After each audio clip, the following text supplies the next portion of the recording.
I've run and or played in 23 different TTRPGs. Technically 22 if we count D&D 14 and 24 as the same.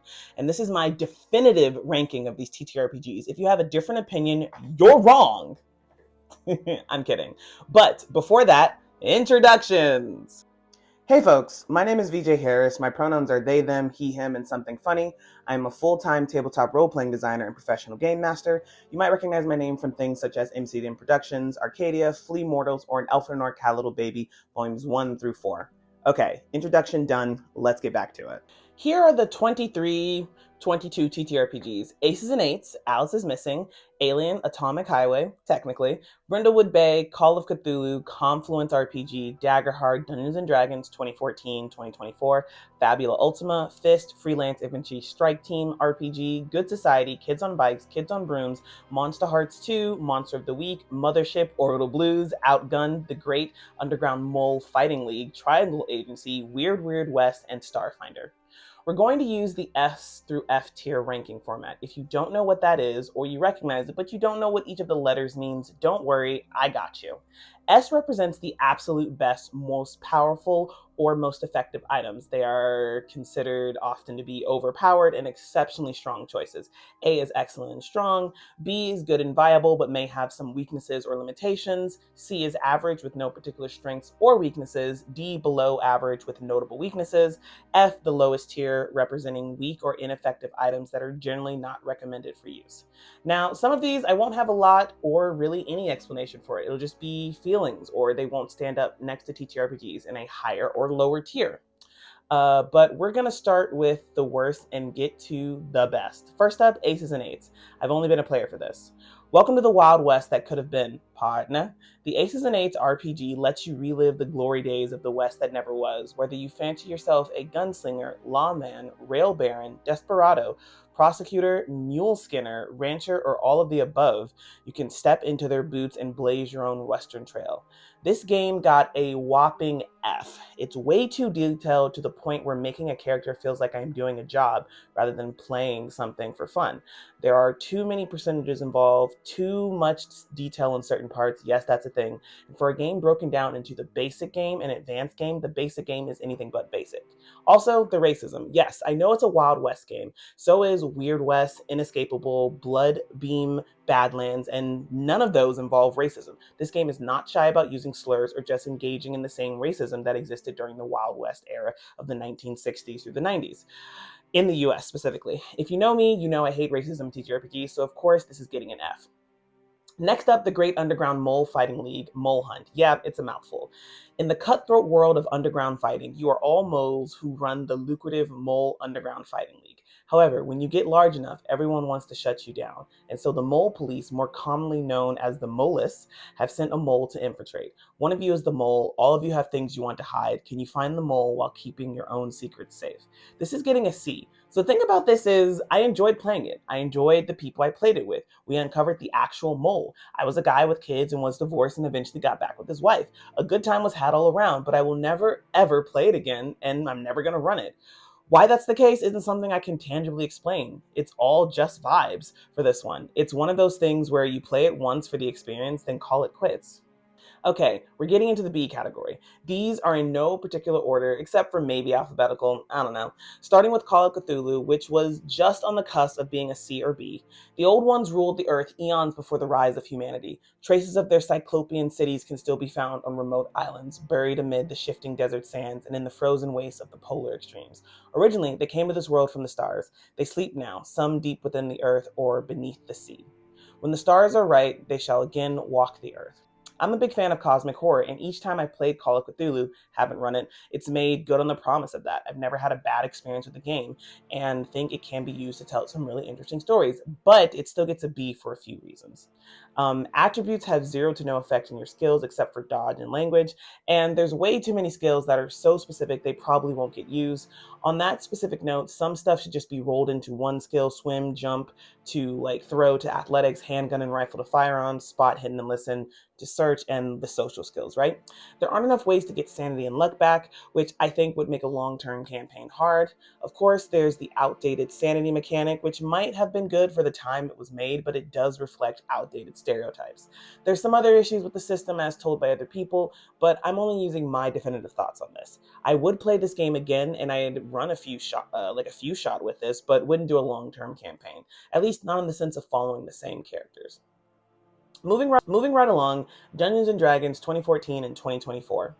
A collaborative tabletop role-playing game where players create and embody characters in a fantasy world. Guided by a dungeon master who acts as storyteller and referee, players choose actions for the characters, and dice rolls determine the outcome of those actions, impacting the unfolding narrative. Ultimately, D&D is a cooperative storytelling experience where the players and the dungeon master build a shared adventure through imagination and interaction. So this description is different from the others because D&D has a lot of identities and you can't just go and grab a definitive summary. Okay, so D&D 14 was the first TTRPG I ever played, and it continues to be my most played system. As the B ranking says, it's good and viable but has weaknesses and limitation, and God is that right. It's weak on exploration and social mechanics. The player choices are limited in both character design, race, and combat options. Play it, but you'll likely need to find third-party content. Launch into an exciting universe of science fantasy adventure with the Starfinder role-playing game. Create and customize your own futuristic hero to play through challenging adventures, action-packed battles against dangerous foes. Welcome to the Bet's launchpad for a lifetime of pulse-pounding adventure among the stars. The only limit is your imagination. Okay, so this is still a B, much like D&D, but is a B that is higher than D&D. It does the job D&D is trying to do with its sci-fi setting so much better. Everything, in my opinion, is better in Starfinder, at least around that genre. Kids on bikes. The halls of the school are nearly silent. You try to keep your steps as small and controlled as possible. As you grip your flashlights tightly, the only noise you hear is the hum of circulating heat. Instinctively, you hold your breath as you approach an intersection. You don't know if you're alone in the building. With your backs pressed against the lockers closest to the intersection, you wait and listen. You think you hear breathing around the corner, but maybe it's your mind playing tricks on you. You hope it is. In Kids on Bikes, you and your friends will play everyday people encountering strange, scary, and otherworldly forces that you can't comprehend, much less overpower. Working with, not against the GM, you'll collaborate to tell your story. But in order to survive them, your characters will need to work together, use their strengths, and know when they have to run and hide. Kids on Brooms. As you and your classmates push through the old library in the dark of night, the books rustle and snore, sleeping unaware upon their shelves. You pull your wand from the folds of your cloak, and its glowing blue end illuminates the door in front of you, the entrance to the banned books section. You watch as the copper snakes twist and turn around the lock that keeps students like you out. But you've been left with no choice. Your barn owl hoots softly upon your shoulder as you raise your wand to the knob and whisper the unspoken words. The snake recedes and the door fades, leaving only cobwebs in its place. Then from inside, you see the red glow of three eyes. The keeper of secrets knows you're here.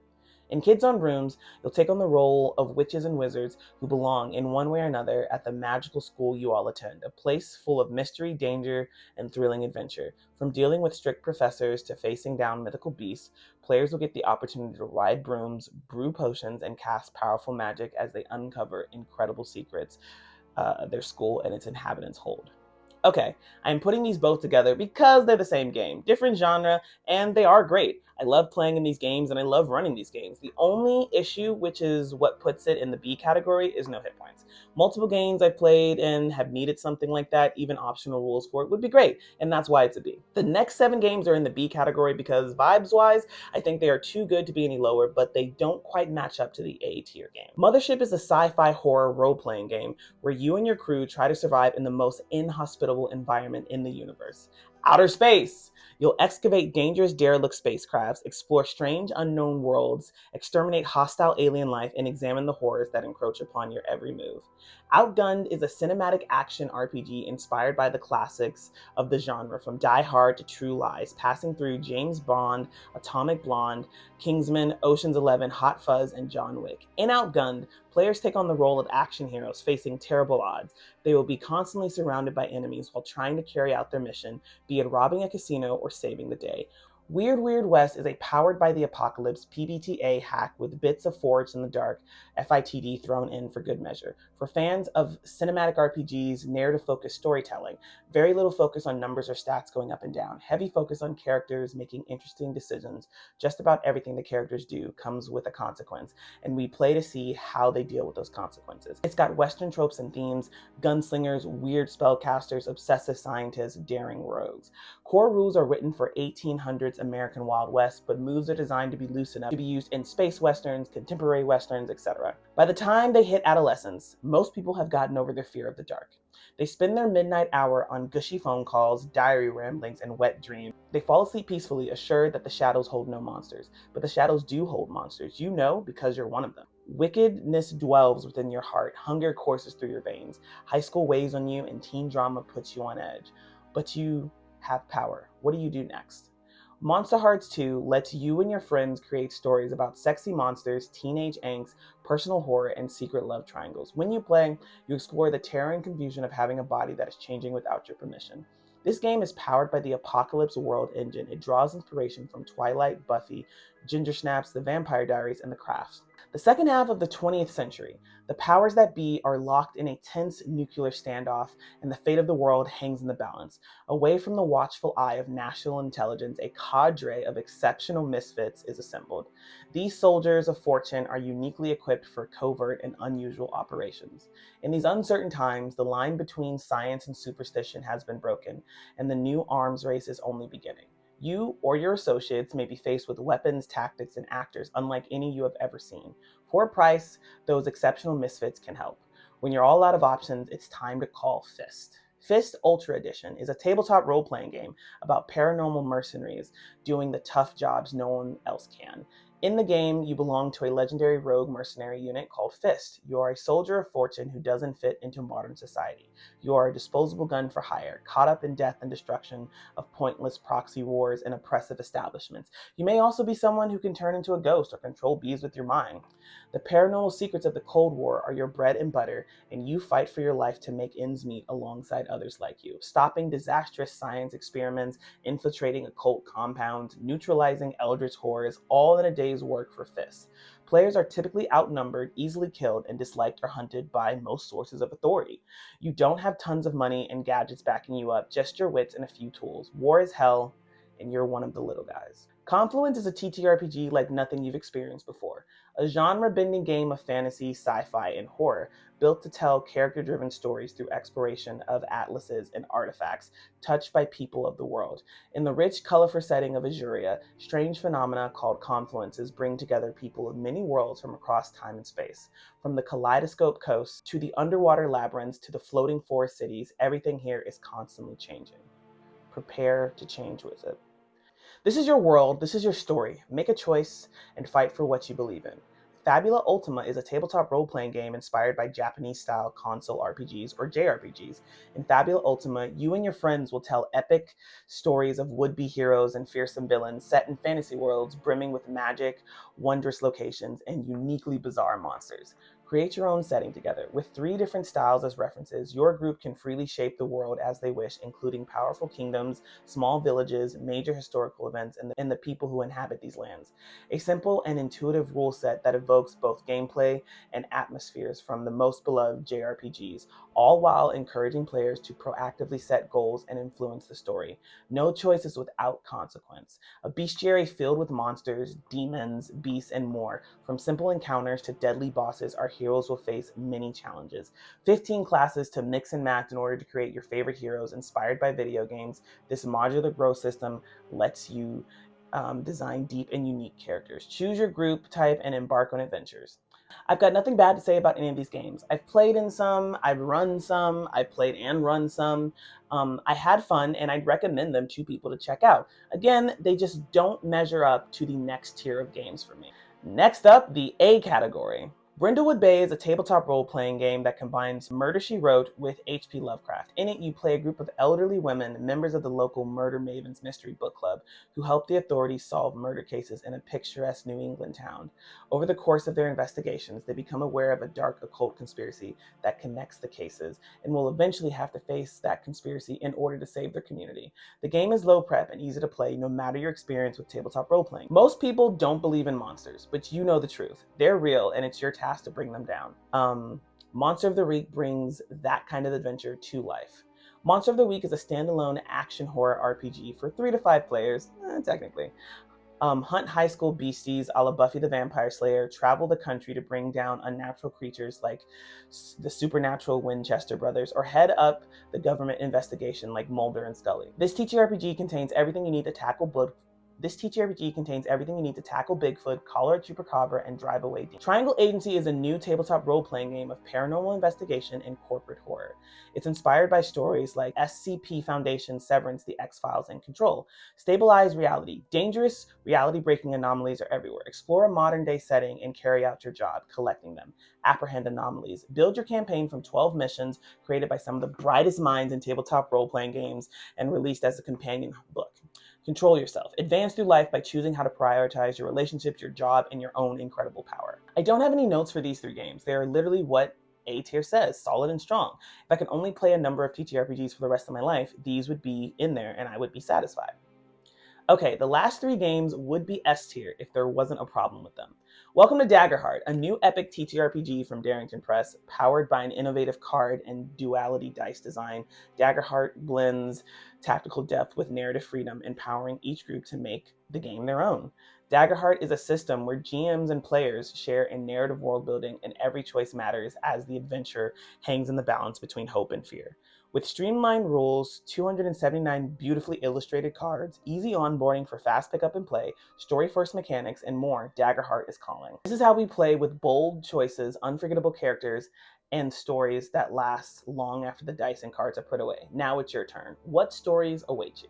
I already know I might get some pushback for this reason, but I gotta say it. The lack of initiative is a problem in my opinion, or at least adding an optional rule for newer GMs. I'm a seasoned GM. I've been running TTRPGs for 10 years now, and the Daggerheart game I ran would have been served well with initiative. In fact, I'm going to add initiative loosely to my paid games to get the flow going. Good Society is a collaborative Regency RPG that seeks to capture the heart and the countenance of Jane Austen's work.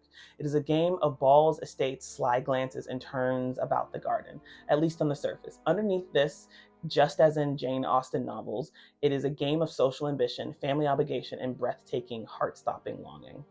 I was never a Jane Austen, etc. fan. I wasn't a hater, but I also wasn't a fan. I'm sure I've seen Pride and Prejudice. I've only ever read Pride, Prejudice, and Zombies, but when I played this game, I fell in love with it. My heart was all aflutter. The one thing I didn't like was the layout. I think character creation stuff could have been more centralized. Honorary mention: civilization came crashing down. Billions died. A new dark age has begun. The descendants of the apocalypse survivors scavenge the remnants of the before times, struggling to build a new life amidst the ruins of the old. In a savage world where the strong ravage and exploit the weak, the survivor settlements are oases, connected only by convoys of armed and armored vehicles that run the gauntlet of raiders and worse. Though the threats of chemical and biological agents and radiation have all but faded, their taint lingers on in every mutant born to man and beast. This is the world of Atomic Highway. This is getting an honorary mention in the A category because I've technically ran it, kind of. I stole the racing rules to run Good Highway, a Good Society, and Atomic Highway mashup. The driving rules were good, at least. I can't talk about the rest of the system. This is the rock and roll future of yesteryear that never was and nobody wanted. It is an intergalactic age of cowboys, outlaws, bandits playing on an interstellar stage. It is a time of hyper-capitalism and a cutthroat gig economy. Unreliable trash heaps carry scrappy underdogs to their next gig, and corporation freighters lumber across the horizon laden with an empire's bounty. These are the music-fueled moon age daydreams of a rebel space age. These are your Orbital Blues! Orbital Blues is a lo-fi space western role-playing game from Soul Muppet Publishing, written by Sam Sliney, sorry about that, and Zachary Cox. A role-playing love letter to offbeat sci-fi, vintage music, and cooperative old-school style roleplay. Orbital Blues allows you to play out rules-light tabletop adventures in the style of space westerns such as Cowboy Bebop, Firefly, and Guardians of the Galaxy. Stepping into the shoes of interstellar outlaws, players band together to form crews and navigate a hard-going gig economy living on the fringes of a spacefaring society. This is literally, and I mean quite literally, my favorite TTRPG game. The moment I played it, I fell in love, and then I ran it a bunch and fell in love some more. The only reason it isn't an S tier for me is because the layout, in my opinion, is awful. When I was running this for players, I had to go and download each of the sections involved in character creation. It's scattered about as separate PDFs and send them over so it was easier to navigate through. And now, the S tier. These games are gods among men. Alice is Missing is an immersive RPG played entirely via text message. Alice is Missing is a silent role-playing game about the disappearance of Alice Briarwood, a high school junior in the small town of Silent Falls. The game is played live and without verbal communications. Players inhabit their character for the entirety of the 90-minute play session, and instead of speaking, send text messages back and forth to the other characters in a group chat, as well as individually as though they aren't in the same place together. I played Alice is Missing with my friends when I was visiting them last year. I'd been dying to play for a while. I actually backed this game and have the physical copy of this stuff. I don't own many physical copy things like compared to digital stuff. And it was money well spent. Making the story completely silent alongside my friends was a masterpiece of an experience. Last but not least, space is vast, dark, and not your friend. Gamma rays and neutrino bursts erupt from dying stars to cook you alive, black holes tear you apart, and the void itself boils your blood and seizes your brain. Try to scream and no one can hear you. Hold your breath and you rupture your lungs. Space isn't as empty as you think either. Its frontiers are ever expanding, rival governments wage a cold war of aggression, while greedy corporations vie for valuable resources. Colonists reach for the stars and gamble with their lives. Each new world tamed is either feast or famine, and there are things lurking in the shadows of every asteroid, things strange and different and deadly. Things alien. This is the official Alien tabletop role-playing game, a universe of body horror and corporate brinksmanship, where synthetic people play God while space truckers and marines serve host to newborn ghoulish creatures. It's a harsh and unforgiving universe, and you are nothing if not expendable. Stay alive if you can. I've only ever played this once. This is the example of what a horror TTRPG should be. The atmosphere, the mechanics, all of it put me in the space of being stuck on a ship with the xenomorphs. Part of that was definitely my GM, but the other part was the system. It's a masterpiece. And that's the list, folks. Thanks for sticking around. And if you're interested in any of these games, I've linked where you can find them in the description after the timestamps. But that's it, folks. See you later. Peace out.